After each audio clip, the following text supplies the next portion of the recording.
ಇವತ್ತು ನಾವೊಂದು ಮಹಾಭಾರತದ ಸನ್ನಿವೇಶ ಹೇಳ್ತೀನಿ. ಅದು ಶ್ರೀಕೃಷ್ಣ ಪರಮಾತ್ಮ ಮತ್ತು ಅರ್ಜುನ ನಡೆದಿರೋ ಸಂಭಾಷಣೆ. ಅರ್ಜುನ ಸ್ವಯಂವರಕ್ಕೆ ಹೋದಾಗ ಮೀನಿನ ನೆರಳು ನೀರೊಳಗೆ ನೋಡಿಕೊಂಡು ಮೀನಿನ ಕಣ್ಣಿಗೆ ಬಾಣ ಬಿಡಬೇಕಾಗಿರ್ತದ. ಆವಾಗ ಅರ್ಜುನ ಕೃಷ್ಣನಿಗೆ ಹೇಳ್ತಾನ, ಕೃಷ್ಣ ನೀನು ಇದ್ದಾಗ ನನ್ನ ಗೆಲುವು ನಿಶ್ಚಿತ, ನೀನೇ ಏನಾರ ಮಾಡಲ್ಲ ಅಂತ ಹೇಳ್ತಾನೆ. ಅದಕ್ಕೆ ಕೃಷ್ಣ ಹೇಳ್ತಾನ, ನಿನ್ನ ಪ್ರಯತ್ನ ನೀ ಮಾಡು, ನಿನಗೆ ಬರದೇ ಇರೋ ಕೆಲಸ ನಾ ಮಾಡ್ತೀನಿ ಅಂತ ಹೇಳ್ತಾನೆ.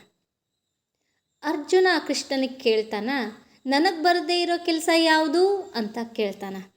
ಅದಕ್ಕೆ ಕೃಷ್ಣ ಎಷ್ಟು ಚಂದ ಉತ್ತರ ಹೇಳ್ತಾನಂದ್ರೆ, ನಿನ್ನ ದೃಷ್ಟಿ ಗುರಿ ಮೀನಿನ ಕಣ್ಣಿನೊಳಗಿರಲಿ, ನಾನು ಆ ನೆರಳು ನೀರೊಳಗೆ ಬಿದ್ದಿರ್ತದಲ್ಲ ಅದನ್ನು ಅಳ್ಳಾಡಿಸ್ದಾರ್ದಂಗೆ ನೋಡ್ಕೋತೀನಿ ಅಂತ ಅವನು ಹೇಳಿರ್ತಾನೆ.